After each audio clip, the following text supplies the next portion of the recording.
Hello everyone, हम mitosis complete कर चुके हैं। आज हम देखते हैं इसकी इम्पोर्टेंस यानी इसकी सिग्निफिकेंस। तो पहला तो है ग्रोथ। और क्या है कि जो मल्टी सेलुलर ऑर्गेनिज्म होते हैं उसमें माइटोसिस की वजह से ग्रोथ एंड डेवलपमेंट होता है मल्टी सेलुलर ऑर्गेनिज्म में। जबकि जो यूनिसेलुलर ऑर्गेनिज्म होते हैं उनके लिए माइटोसिस मल्टीप्लिकेशन या रिप्रोडक्शन के लिए इम्पॉर्टेंट है।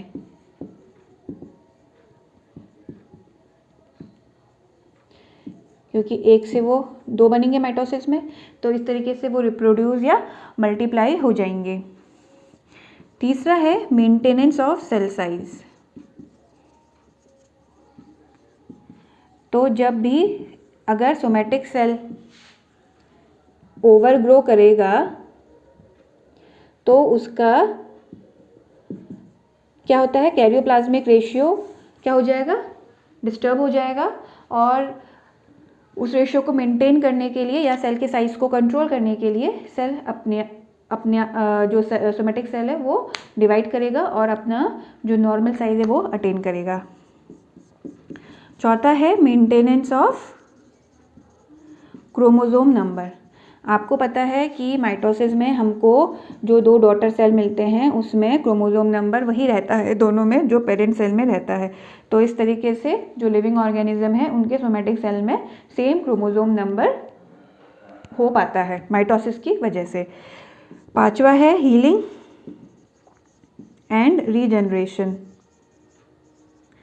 तो अगर कभी कोई चोट वोट लग जाए तो उस एरिया को हील करने के लिए, रीजनरेट करने के लिए माइटोसिस होगी और वहाँ पर नए सेल्स बनेंगे, ठीक है, ताकि हीलिंग एंड रीजनरेशन हो। इसी के जैसा है रिपेयर, कि जहाँ पर ओल्ड सेल्स हैं जब उनकी लाइफ साइकिल कंप्लीट होगी और वो मर गए तो वहाँ पे नए सेल्स बनेंगे।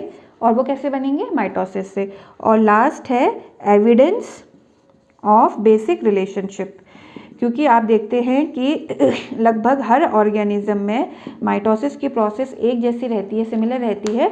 तो हम कह सकते हैं कि there is similarity between the living organism, ठीक है।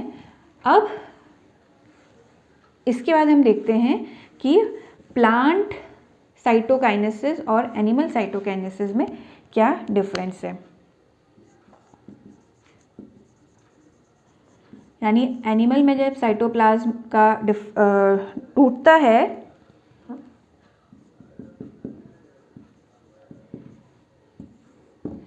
डिवीजन होता है और प्लांट में होता है, तो क्या डिफरेंस होता है।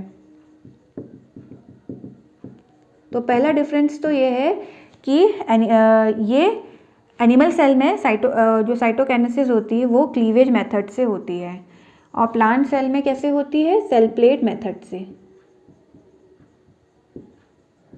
पहला डिफरेंस हो गया। दूसरा डिफरेंस क्या है कि ये जो क्लीवेज होता है ये सेंट्रीपीटल होता है, यानी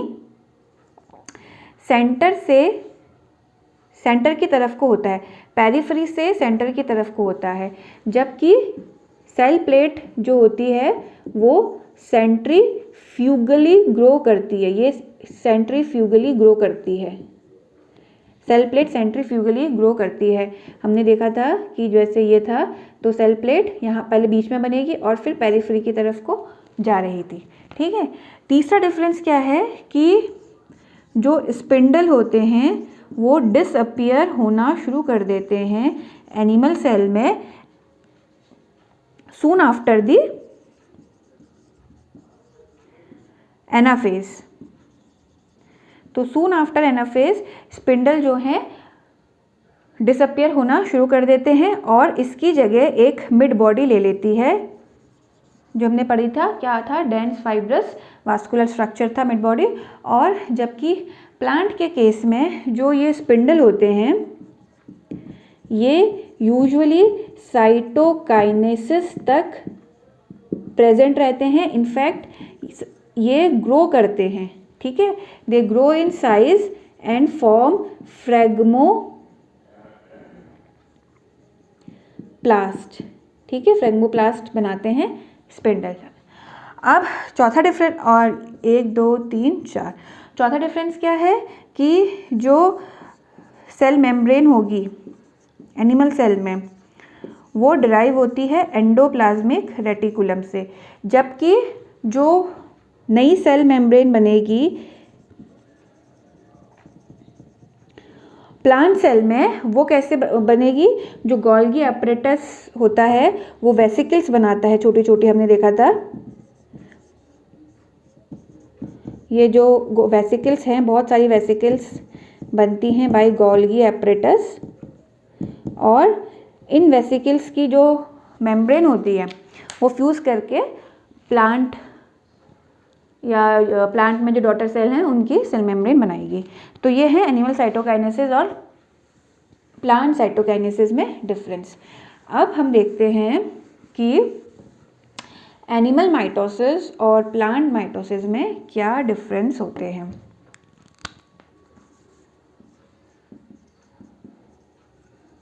animal mitosis and plant mitosis.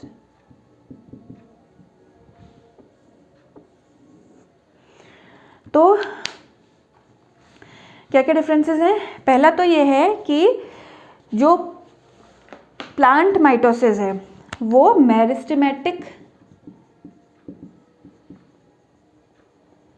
Reason में ही देखने को मिलता है। जैसे कि मेरिस्टेमेटिक रीजन कहाँ होते हैं प्लांट के? रूट टिप हो गई, शूट टिप हो गई, फ्लावर्स हो गए, फ्रूट्स हो गए, एम्ब्रियो हो गए। जबकि जो एनिमल माइटोसिस है वो लगभग हर एनिमल के हर एक प्लेस में होती है, मतलब एनिमल की पूरी बॉडी में आप कह सकते हैं। It occur at several places, हर एक सोमेटिक सेल में होती है, हर एक सोमेटिक सेल में होती है, ठीक है। और सोमेटिक जो गैमेट्स होते हैं उनके अलावा हर एक जो बॉडी में जो सोमेटिक सेल है उसमें एनिमल माइटोसिस होती है। तो पहला डिफरेंस तो ये है। दूसरा ये है कि जब प्लांट माइटोसिस होती है तो सेल अपना डिवीजन से पहले जो शेप है वो चेंज नहीं करता है।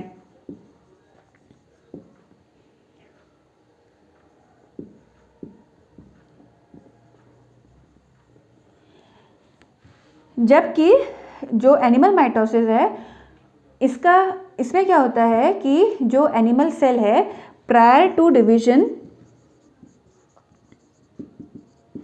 ये अपना शेप, जो सेल शेप है वो थोड़ा सा चेंज करता है और कैसा हो जाता है? Generally spherical. ये दूसरा डिफरेंस है। तीसरा डिफरेंस क्या है कि जो स्पिंडल पोल्स होते हैं प्लांट सेल में दे लैक सेंट्रियोल, क्योंकि प्लांट सेल में तो सेंट्रियोल होता ही नहीं है, तो स्पिंडल में भी कहाँ जो पोल्स स्पिंडल पोल्स होंगे उसमें कहाँ होगा? और जबकि जो सेंट्रियोल है it is present in plant animal cell, centriole present in spindle poles. अब ये तो बेसिक डिफरेंस पता ही है हमें कि एनिमल सेल में वैसे भी सेंट्रियोल पेयर होता है और प्लांट सेल में नहीं होता है। लेकिन माइटोसिस की अगर बात करें तो हम कह सकते हैं, एक पॉइंट हम कह सकते हैं कि जो स्पिंडल पोल्स होते हैं उसमें सेंट्रियोल नहीं होता है, और एनिमल जो माइटोसिस होती है उसमें क्या होता है कि जो स्पिंडल पोल होते हैं वहाँ पे सेंट्रियोल होता है।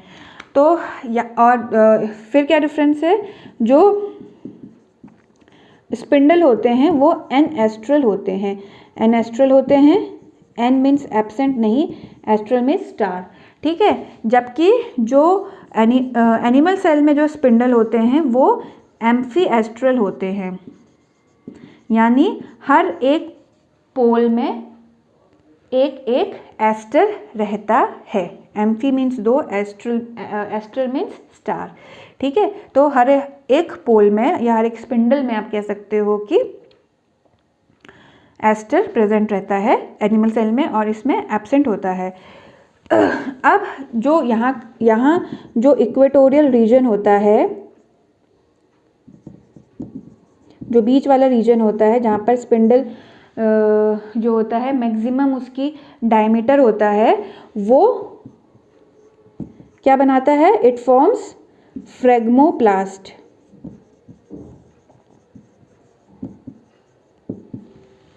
और जबकि जो यहाँ पर जो इक्वेटोरियल रीजन होता है स्पिंडल का,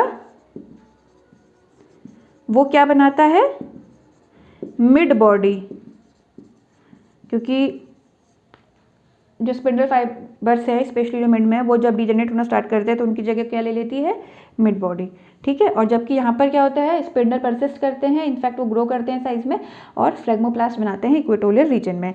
अब एक डिफरेंस क्या है कि यहाँ पे जो साइटोकाइनेसिस होगी वो सेल प्लेट मेथड से होती है,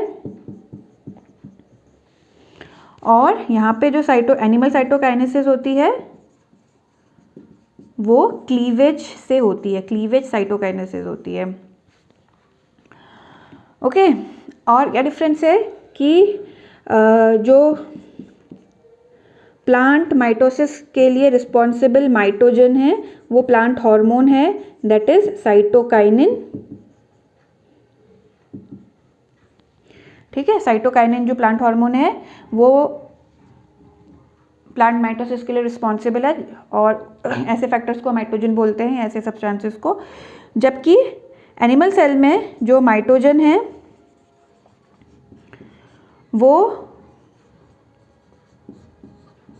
लिम्फोकाइंस होते हैं या platelet derived growth factor PDGF या एपिडर्मल ग्रोथ फैक्टर EGF, ये जो है एनिमल माइटोसिस इनसे कंट्रोल होती है या ये कॉज करते हैं माइटोजेंस। ठीक है। तो ये डिफरेंस है एनिमल माइटोसिस और प्लांट माइटोसिस में। तो अगर यहाँ पर हम कंप्लीट करते हैं माइटोसिस, और अगर आपको आज का लेक्चर समझ आया होगा तो प्लीज़ इसे लाइक शेयर एंड सब्सक्राइब करिएगा। और अब हम नेक्स्ट स्टार्ट करेंगे मियोसिस।